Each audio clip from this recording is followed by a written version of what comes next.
ఆయన విశ్రాంతి దిన ఆచారం మీరుటయే కాక దేవుడు తన సొంత తండ్రి అని చెప్పి తనను దేవునితో సమానంగా చేసుకొనెను గనుక ఇందు నిమిత్తం యూదులు ఆయనను చంపజూచిరి.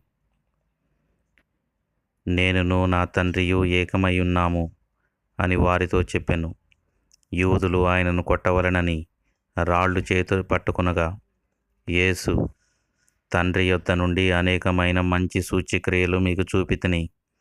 వాటిలో ఏ క్రియ నిమిత్తము నన్ను రాళ్లతో కొట్టుదురని వారిని అడిగెను. అందుకు యూదులు, నీవు మనుషుడివై ఉండి దేవుణ్ణని చెప్పుకొనుచున్నావు కనుక దేవదూషణ చేసినందుకే నిన్ను రాళ్లతో కొట్టుదమని చెప్పిరి. తండ్రి ప్రతిష్ఠ చేసి లోకములోకి పంపిన వానిని నీవు దేవదూషణ చేయుచున్నావని ఎలా చెప్పుదురు? మీరు దైవములని మీ ధర్మశాస్త్రములో